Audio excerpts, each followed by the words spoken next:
সারি সারি তাল গাছ থেকে মাঝখানে দুইটা তাল গাছ নেই।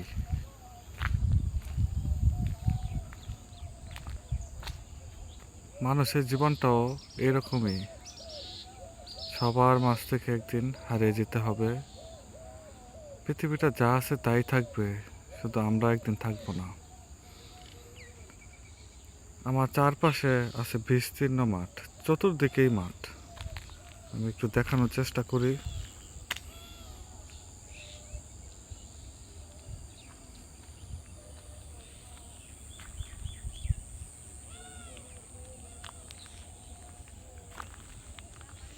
ভোরের কুয়াশা মাত্র কেটে গেছে,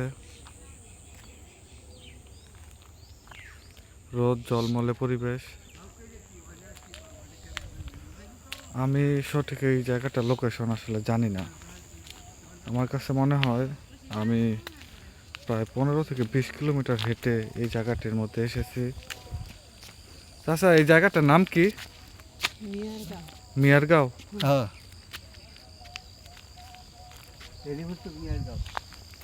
কতটুকু পর্যন্ত মিয়ারগাঁও? জি, ওই দিকে দত্তের গাঁও। আপনার বাড়ি কোন জায়গায় পড়ছে? আপনার বাড়ি কোন জায়গায় পড়ছে, দত্তের গাঁও নাকি মিয়ারগাঁও? ও আচ্ছা, ঠিক আছে চাচা, আসসালামু আলাইকুম।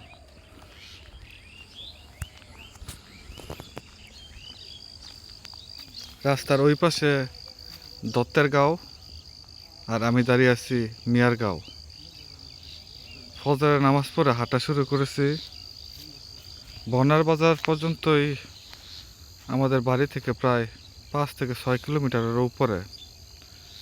সেই বনার বাজার থেকে কম করে হলো 10 কিলোমিটার হেঁটে বিভিন্ন আঁকা বাঁকা পথ দিয়ে বিস্তীর্ণ মাঠে আমি এসে পৌঁছেছি।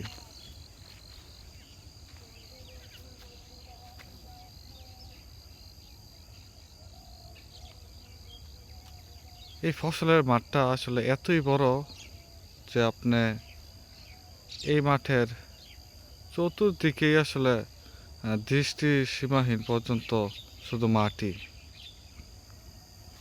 গ্রাম বাংলা, একদমই গ্রাম বাংলা বলতে যা বোঝায়। মাত্র আমন ধান কাটা শেষ হয়েছে, আমরা সবাই জানি।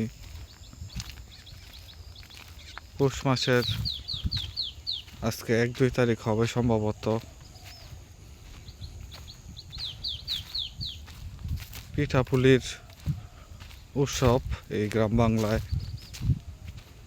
এখনো যদিও কমে গেছে,